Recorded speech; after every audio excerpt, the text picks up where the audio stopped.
Sugeng enjang Bapak Ibu lan para sedherek ingkang dipun tresnani dening Gusti.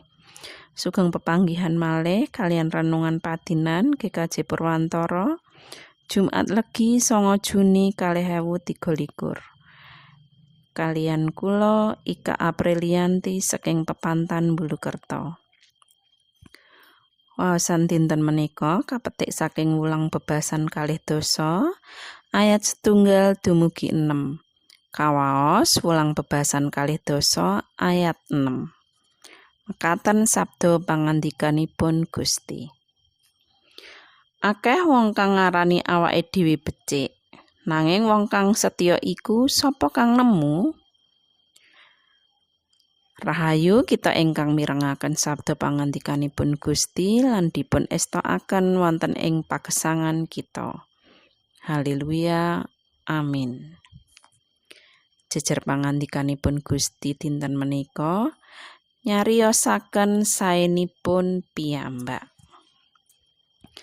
Bapak Ibu lan para sedherek ingkang dipun tresnani dening Gusti, miturut Alkitab, kasaenan menika warni 3. Pitados, pangajeng-ajeng lan katresnan. Nanging ingkang kentun piyambak menika ingkang langgeng. Lomo lan setya pancen inggih wujuding pendamel sae. Nanging ingkang kantun langkung anja. Kalih-kalihipun wohing katresnan.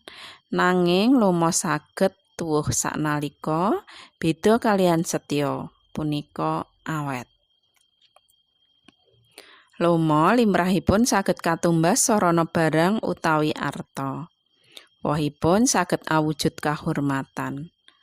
Menawi tiyang nyariosaken kasaenanipun piyambak, caranipun kitab, ganjaranipun inggih namung dipun alembana.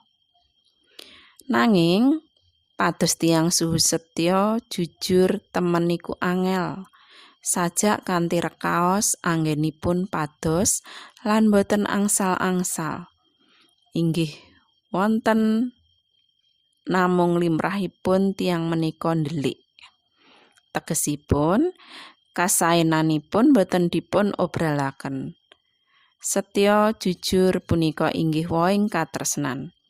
Menawi perlu tiyang kados mekaten wau purun kurban lan boten nonjol-nonjolaken akunipun piyambak. Amin. Tuntunan panyuraos, Gusti Yesus sampun tresnani kita. Punapa kita saged tuhu setya lan jujur dhateng panjenenganipun lan dhateng sesami? Dumugi sepinten laloman kita lan kasetyan kita dhateng pasamuan Kristen?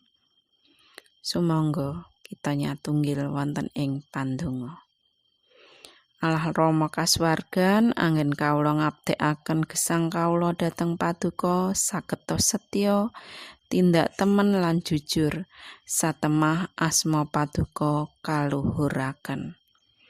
Wonten ing asma Gusti kawula Yesus Kristus kawula ndedonga. Amin.